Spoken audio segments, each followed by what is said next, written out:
Oh, génial. Une civilisation entière n'est pas morte la nuit dernière. C'est exact. Après 39 jours de combat, Donald Trump a annoncé un cessez-le-feu de 2 semaines dans la guerre contre l'Iran. Cependant, le cessez-le-feu entre les États-Unis et l'Iran n'est pas un début prometteur pour les négociations. Peut-être que les tirs vont cesser, mais l'interprétation commune du cessez-le-feu par les deux pays est contradictoire, et nous ne devrions pas croire que tout est réglé. Alors aujourd'hui, examinons le problème fondamental auquel est confronté le soi-disant cessez-le-feu. Ensuite, nous pourrons examiner quelques raisons d'être optimistes quant au fait que les tirs cesseront malgré tout. L'une concerne Trump qui découvre les réalités du champ de bataille et l'autre porte sur les chances sous-jacentes de réapparition des manifestants. Mais commençons par le cessez-le-feu lui-même. Vous vous souvenez peut-être qu'il y a quelques jours, les médias s'agitaient à propos de Trump qui menaçait de faire exploser les centrales électriques et ponts de l'Iran mardi, si l'Iran ne rouvrait pas le détroit d'Ormuz. Mardi matin, c'est devenu une question de la survie d'une civilisation entière. Il y a quelque chose à dire sur la réaction des médias à ce sujet, qui incluait l'idée que la simple menace empêcherait qu'un accord voie le jour. Mais je vais attendre au moins jusqu'à demain pour en parler, mis à part le rappel à peine voilé que cela faisait toujours partie des choses que Donald Trump avait dites.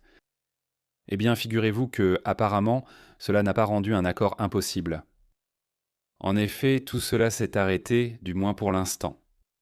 Voici le post de Trump sur Truth Social annonçant une pause dans la guerre. Les points clés sont, je cite, « Sous réserve que la République islamique d'Iran accepte l'ouverture complète, immédiate et sécurisée du détroit d'Ormuz. » Trump accepte de suspendre les bombardements et l'attaque contre l'Iran pour une période de 2 semaines. 2 semaines ? Où ai-je déjà entendu ça ? Bref, en passant à peu près à la moitié, les États-Unis, je cite, ont reçu une proposition en 10 points de l'Iran et estiment que c'est une base de négociation exploitable. Vous pourriez demander, quelle est cette proposition en 10 points ? Bonne question. On pourrait penser qu'il serait assez facile pour l'Iran de publier les 10 points, mais non. Les médias d'État iraniens ont publié un résumé des revendications, qui inclut la levée de toutes les sanctions contre l'Iran et le retrait total de l'armée américaine du Moyen-Orient. Le second point ne se fera pas. Les États-Unis ne vont pas s'affaiblir dans la région, surtout à une époque aussi chaotique que celle que nous vivons actuellement. Il est également difficile d'imaginer que l'Iran puisse se libérer de l'ensemble des sanctions économiques. Mais cela ne fait qu'effleurer les vrais problèmes. La version persane du résumé inclut que les États-Unis accepteraient le droit de l'Iran à enrichir de l'uranium. C'est ainsi que la saga a commencé en juin dernier, et je ne pense pas que la Maison-Blanche acceptera cela.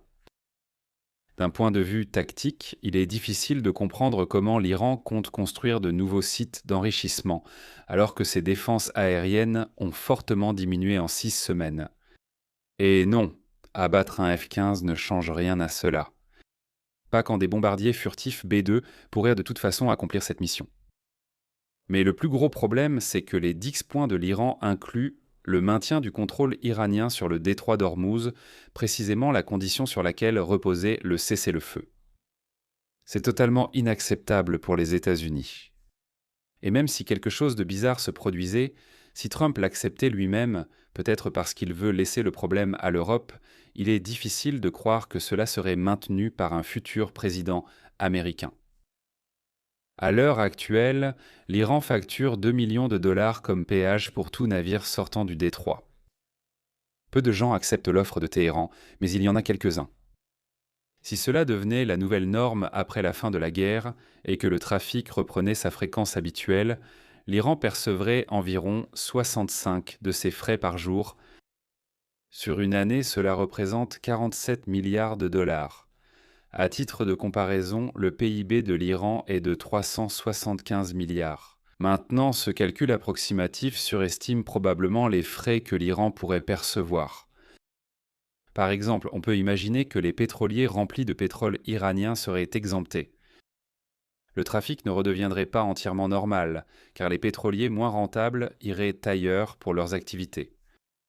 De même, si 2 millions de dollars représentent ce que l'Iran pourrait facturer en temps de guerre, le péage qu'il pourrait imposer au maximum chuterait considérablement en temps de paix. Quoi qu'il en soit, ce serait une manne importante pour l'Iran. Le fait est que quelque chose doit changer à ce sujet. Malgré de nombreux commentaires à ce sujet, il convient de noter que les États-Unis n'ont pas accepté les 10 points de l'Iran. Le Trump Post vient de dire que c'était une base viable pour négocier. La déclaration du ministre iranien des Affaires étrangères, publiée un peu plus tard, évoque le plan américain en 15 points et le plan iranien en 10 points comme base commune pour les négociations. C'est assez drôle vu à quel point ils sont contradictoires. Dans le même esprit, le message du ministre des Affaires étrangères indique également, je cite, que pendant une période de 2 semaines, un passage sûr par le détroit d'Ormuz sera possible grâce à une coordination avec les forces armées iraniennes en tenant compte des limitations techniques. Cela contredit la position de Donald Trump qui exige, je cite, l'ouverture complète, immédiate et sécurisée du détroit. Pour compliquer les choses, le Conseil de sécurité iranien a déclaré via les médias d'État que les États-Unis avaient accepté le plan iranien en 10 points, en contradiction avec la version du ministre des Affaires étrangères, ce qui suggère une possible fracture interne à l'Iran qui pourrait se manifester très publiquement dans les prochains jours.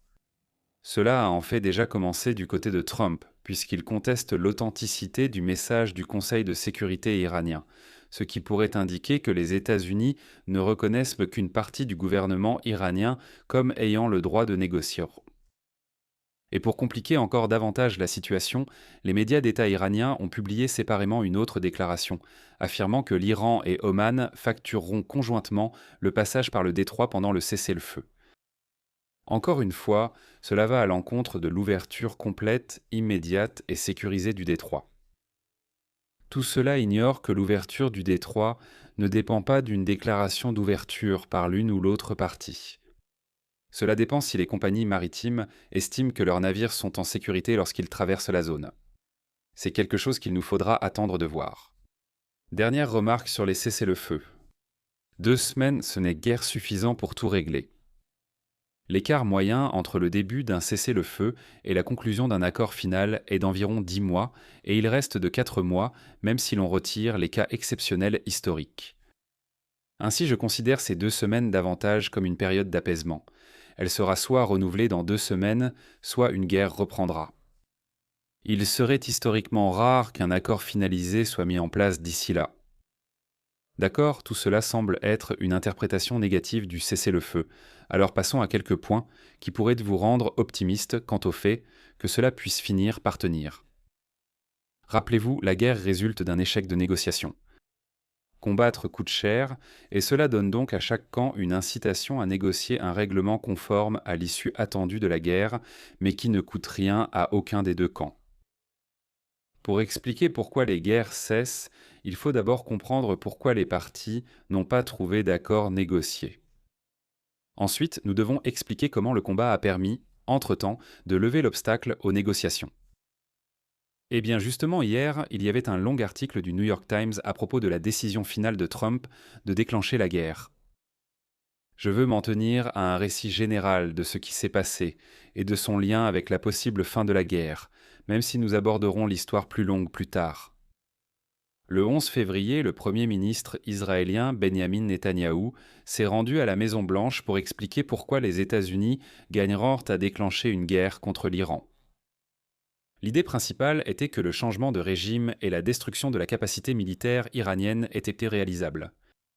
L'Iran serait incapable de fermer le détroit d'Ormuz en réponse et les dommages causés aux alliés des États-Unis dans la région seraient de minimes.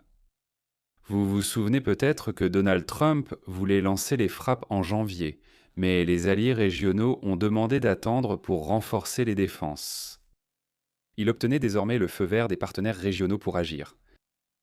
Donald Trump a demandé au service de renseignement américain d'analyser ses conclusions et de faire un rapport le lendemain. Il se composait de 4 questions. Sur la possibilité d'assassiner l'ayatollah. Oui, ce serait simple. Sur la neutralisation de la capacité de l'Iran à projeter sa puissance et menacer ses voisins. Oui, cela serait également simple. Sur le déclenchement d'un soulèvement populaire à l'intérieur de l'Iran.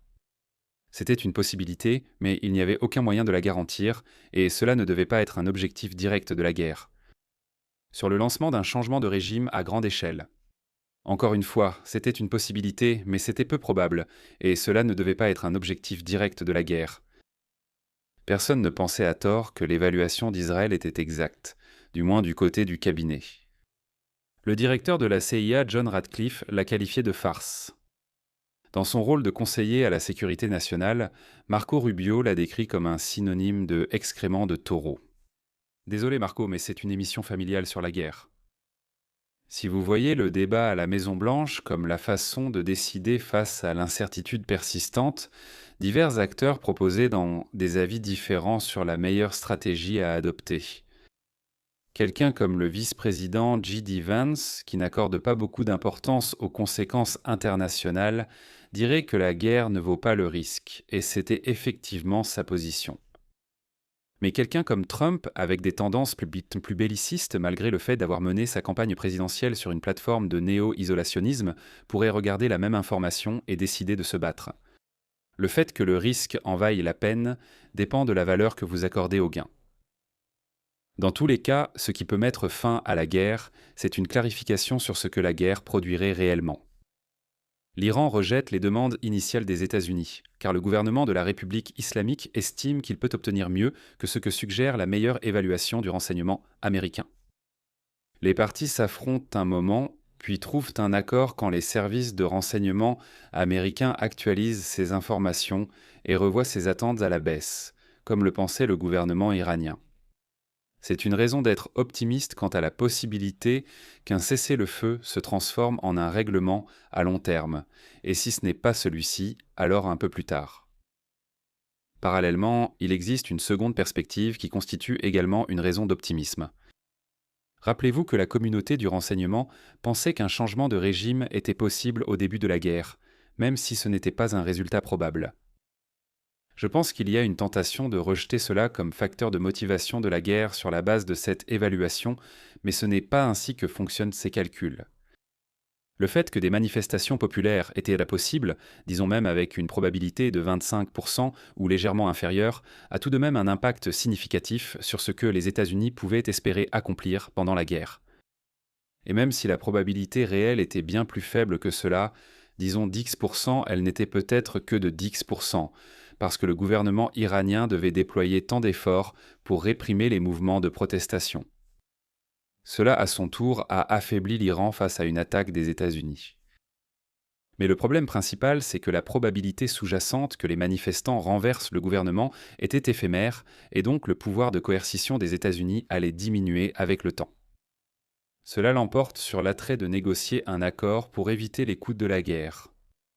Ce que vous pourrez obtenir de l'Iran plus tard, quand manifester ne sera plus possible, pourrait être pire que de se battre maintenant. Eh bien, ce qui met fin à la guerre, c'est la fin de la possibilité d'un soulèvement. Il y a eu diverses fuites de renseignements au cours des dernières semaines, indiquant que cette fenêtre s'est effectivement refermée. Si le pouvoir coercitif de l'Iran reste désormais statique, alors il n'y a plus de besoin pressant de se battre, et nous devrions parvenir à un règlement. Encore une fois, je ne sais pas si c'est ce cessez-le-feu en particulier qui sera maintenu sur le long terme. Mais si ce n'est pas celui-ci, et que les perspectives des manifestants ont effectivement chuté, cela pourrait être le prochain après que certains détails auront été réglés. Quelles sont nos conclusions pour aujourd'hui ? Le cessez-le-feu tel qu'il est actuellement conçu est un peu chaotique, plein de contradictions de la part des deux parties, et les termes qu'ils sont censés accepter provisoirement ne font même pas l'objet d'un accord. Pourtant, on pourrait être optimiste quant à la fin de la guerre si la cause initiale était une surestimation américaine de ce que la guerre apporterait, et que les États-Unis ont désormais compris le contraire. De même, si la Maison-Blanche a déclenché la guerre pour profiter du fait que le gouvernement iranien était distrait par les manifestants et que ces manifestations ne sont plus possibles, alors il n'y a plus de raison de poursuivre la guerre. Je crois que cela fait maintenant 40 jours d'affilée pour moi, et il se peut bien que nous arrivions à un moment où les choses vont suffisamment ralentir pour que je puisse reprendre certains des contenus plus longs du forum que j'avais mis en pause. Si les dieux de la paix le veulent bien. Regardez l'archive de la série sur la guerre en attendant. Et si vous avez apprécié la vidéo d'aujourd'hui, alors merci de liker, de partager et de vous abonner, et on se retrouve la prochaine fois. Prenez soin de vous.